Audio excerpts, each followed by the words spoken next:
DLorb's SBA Calculator is the best tool you can use to screen a business for SBA eligibility. Let's dive into how it works and what makes it better than others.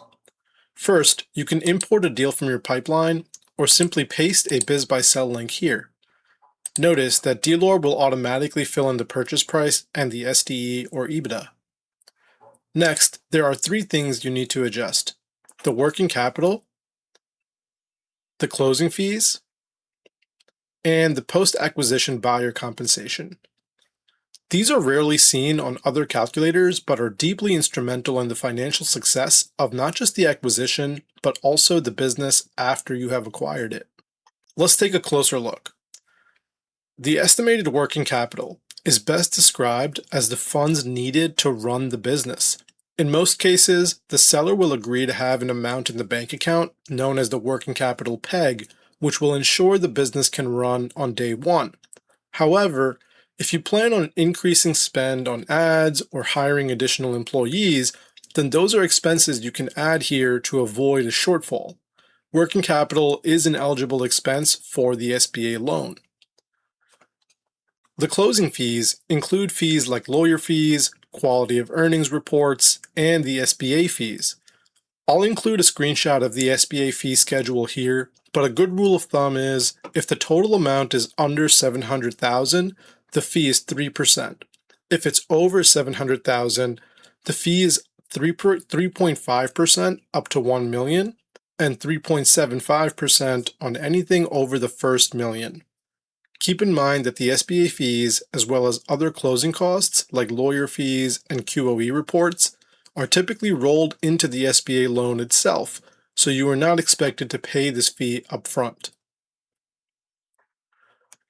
Finally, the post-acquisition buyer compensation is the amount paid in salary to you or who you place as the lead operator of the business after you have acquired it. The SBA typically requires a minimum of $35,000, while most banks use a placeholder of $75,000 to $100,000. The lender aims to determine a reasonable wage, but they also consider your personal expenses and evaluate the market replacement value. Ultimately, this will depend on your cost of living because the lender wants to ensure that you can earn a sufficient salary to maintain a comfortable lifestyle. So $60,000 to $75,000 is a great placeholder here. Now that we have entered our working capital, closing fees, and post-acquisition buyer compensation, we can look at the split between the SBA loan, the seller note, and the equity injection. The SBA will cover a maximum of 80% of the purchase price. The SBA also highly favors a seller note and views this as a strong vote of confidence because the seller is willing to leave money on the table. This aligns the interests of both buyer and seller and proves the seller believes the business will continue to thrive under new ownership.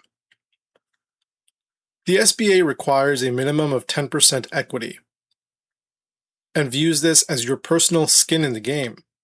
It should be noted that you can use external investors or even the seller note to cover this equity portion. However, if you are using the seller note to cover this portion, then the SBA will require that note be on full standby for 24 months, which means that the seller will not be paid for 2 years, during which time the cash flow is prioritized for your SBA loan payments. With these numbers entered, DLorb will give us a DSCR, which is a ratio that measures your business's ability to pay its debt obligations.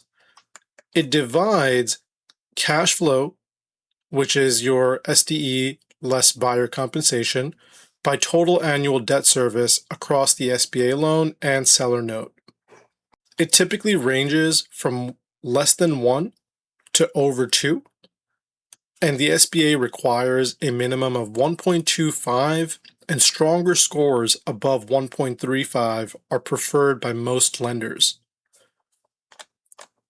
We can see the DSCR ratio is 1.69 here, which makes this an attractive business for lenders and puts us in a great position to secure an SBA loan.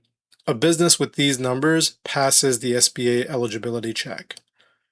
We can also see a summary, which includes the deal size, cash flow multiple, how much our annual debt service will be to the SBA as well as to the seller, and we can see the free cash flow after paying the debt and paying the salary to the lead operator.